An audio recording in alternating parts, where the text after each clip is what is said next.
Yellow class, welcome to Thursday's home learning.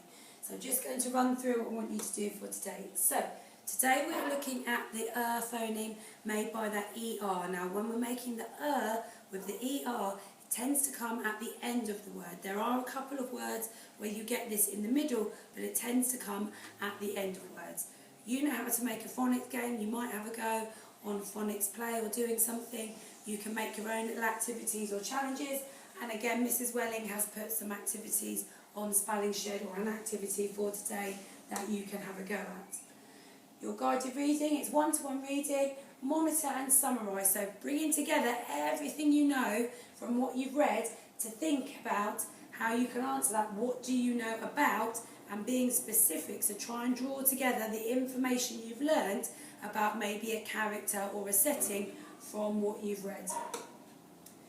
Have a go reciting the 2, 5 and 10s times tables, and again, see if you can get quicker. Maybe if you timed yourself on Monday, can you see if you're a bit quicker when you do them today? Now, problem solving. I found a lovely little number pyramid.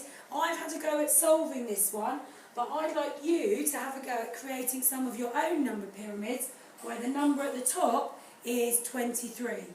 Okay, so the idea with these number pyramids is you add together the two numbers at the bottom and it makes the number on the next row up.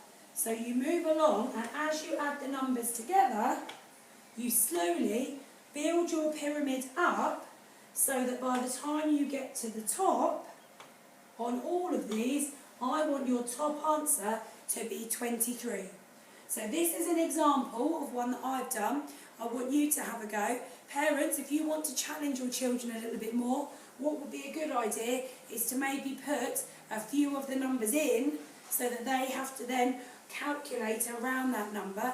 Children, you might want to challenge your parents, and you might want to make one that's got a few numbers in, and then your parents can see if they can have a go at finishing it off.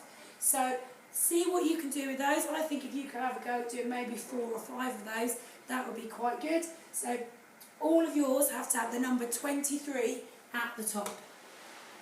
Again, we're still thinking about good old Sir Scallywag and the Deadly Dragon Poo. Today we're doing our Word of the Week activity, and our word of the week is bursting. So what I want you to do is use the information. I'll take a picture of our Word of the Week display and put that on the website. Use the information on there.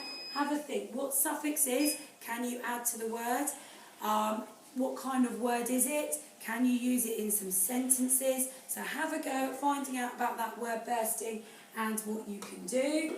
Handwriting today, we're writing some words with the phoneme in them. We are going to start off with the word letter. Tall R, into our E, tall T, and our ER on the end. Then we're going to do the word butter.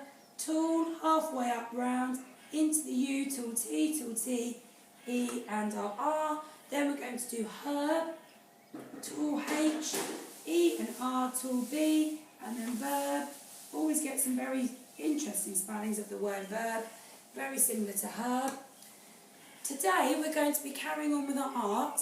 Now last week you should have done an observational drawing of Lord Nelson. This week, because we're not in school you would be using clay to make a 3D sculpture. I appreciate not many of you have got lots of clay lying around at home.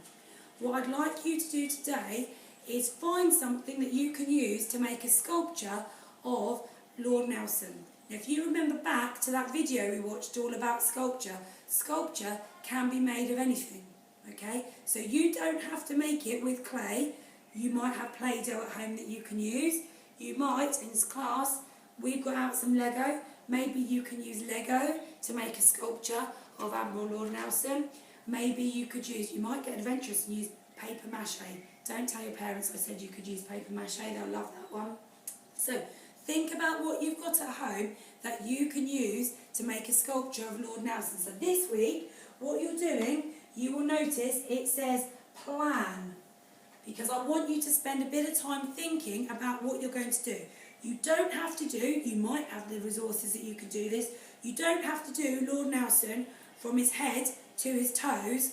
In class, we're just going to be making what's called a bust, which is when you do when you make a sculpture, which is somebody's head and just their shoulders. So you don't have to worry about his legs. We don't do that in school because it's very difficult to make legs out of clay. They tend to not hold our structures up, and then they fall down and we get very sad. So we are going to try just making what we call a bust, where it's the head and shoulders. If you want to make one where you've got his legs and things in, that's fine. If your resources will do that. And again, there's a picture of Nelson. Again, I will put that on the website so you can use that for inspiration if you would like to. And again, make sure you keep physicals by doing something. And if you do those New Forest School Sports Partnership Challenges, make sure you send me your results. Have a great